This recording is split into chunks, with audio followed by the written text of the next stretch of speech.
welcome everyone. In the next few upcoming minutes, let me introduce you to my PhD research, Changes of the Mental Health Through Pediatric Cancer Experience.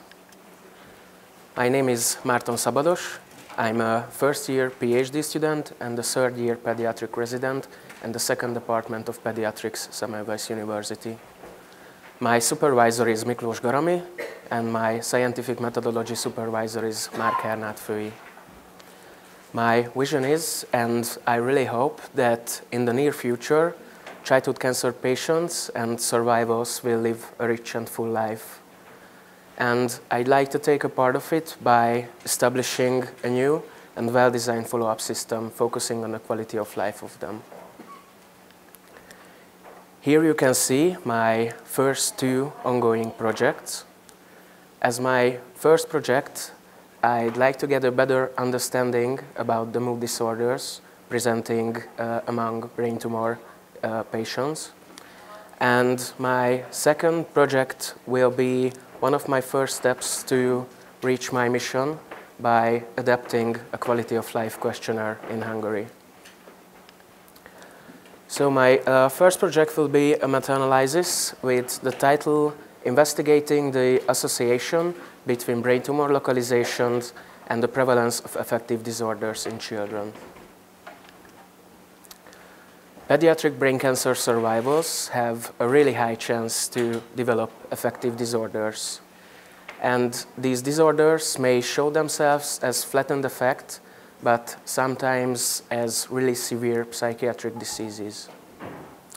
We know that different areas of the brain are responsible for various capabilities and functions, but a tumor or lesion in a specific area might cause functional loss and it can lead to a development of psychiatric diseases. There is a phrase, growing into deficit, which means as the child gets older, all the impairments and problems grow into them also, for example, cognitive and psychological problems. And therefore, is the long-term follow-up from a really young age recommended. We also know that with the right time diagnosis and treatment, we can decrease the long-term consequences and also the recurrence of these mood disorders. So my aim with this study is to identify which psychiatric diseases have the highest prevalence among the different brain tumor locations. And that leads us to our clinical question. Does the location of the tumor predict the occurrence and types of affective disorders in children with central nervous system tumors? The exposure will be the different localizations of the tumors, and the outcomes are the prevalence and the types of the different affective disorders. I hypothesize that there is an association between the localization and the mood disorders. And with this knowledge, we'll get to an earlier and more successful diagnosis, and with that to a prevention of the long-term consequences of these affective disorders. Here you can see my search key, which has 4 domains: pediatric brain cancer, localization, and affective disorders. My search was conducted in 5 different databases, and with that I found around 6,700 articles with 800 duplicates. After the title of text selection, I got to the number 223, and after reading the full text, 66 articles seem to be eligible for my study. As I mentioned before, my second project will be the Hungarian linguistic and cultural adaptation of the Minneapolis-Manchester Quality of Life Instrument and the adolescent form of it. In pediatric oncology, the focus is still on the survival, but it has shifted more towards the long-term effects and the quality of this survival. So heart-related quality of life is a multidimensional construct, including different areas of the everyday life. And it can be measured by different questionnaires, but there are actually 2 questionnaires that focuses on childhood cancer survivals. So my aim is to provide one in Hungary, and later to add the heart-related quality of life domain into the National Pediatric Cancer Registry of Hungary. And yeah, with all that, to establish a better follow-up system for the cancer patients and survivals. A few words about the questionnaire. It's designed for patients between the age of 13 and 20, and it's a self-report instrument. It has 46 items divided to 7 different factors: physical, cognitive, psychological, and social functioning, which is really detailed and focuses on the most frequent impairments that childhood cancer survivors experience. And also, it has the body image, outlook on life, and intimate relation factors. I plan to conduct a cross-sectional study as a part of the validation, measuring on one-time basis these approximately 200 patients, and to compare my findings with the original validation of the questionnaire from the USA, and also to compare it with the Hungarian findings from the PedSQL questionnaire, which is an already validated Hungarian quality of life questionnaire. And later, I will do a longitudinal cohort study measuring the quality of life of the cancer patients and survivals included in the National Pediatric Cancer Registry. And I plan to do it by a regular basis during all the checkup visits. So here we can see the first 2 projects that will help to reach my goal. And I'd like to finish the first one next year in May and the second one in the fall next year. I'm finishing my presentation with a quote and a part of a lyric by Leonard Cohen, which is, "Ring the bells that still can ring, forget your perfect offering, there's a crack in everything, that's how the light gets in." Thank you for your attention.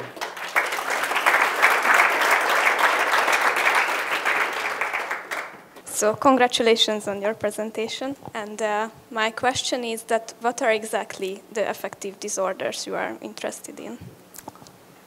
Thank you for your question.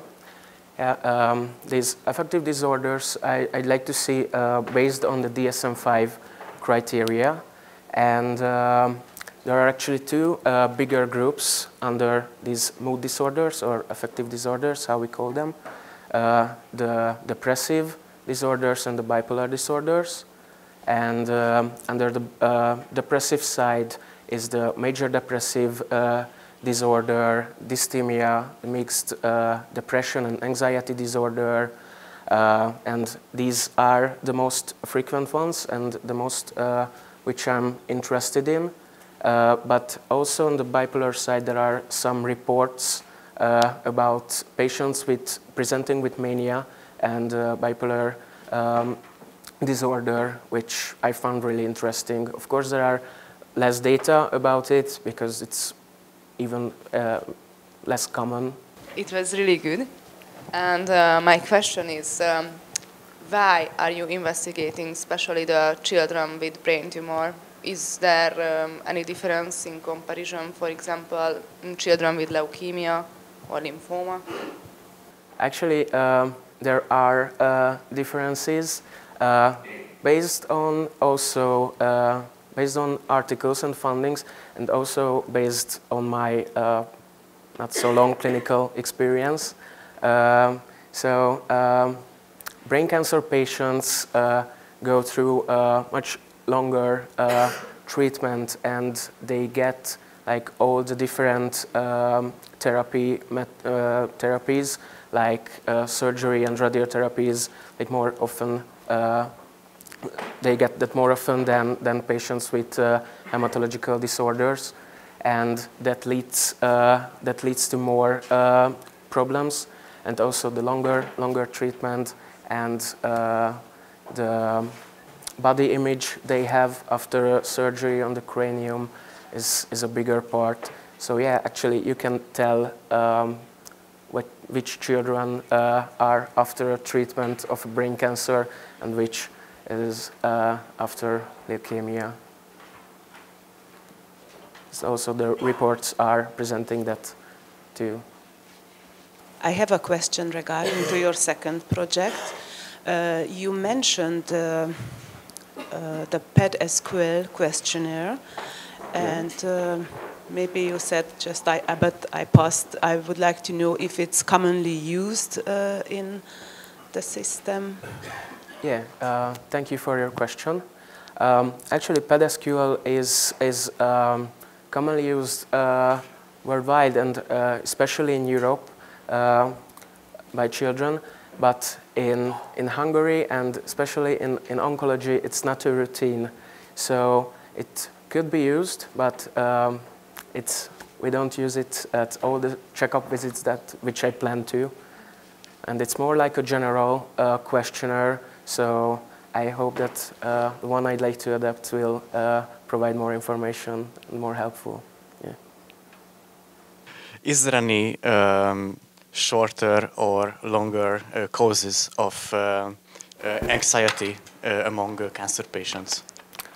My answer is that yes, we differentiate short and long-term causes of anxiety. And just to give two short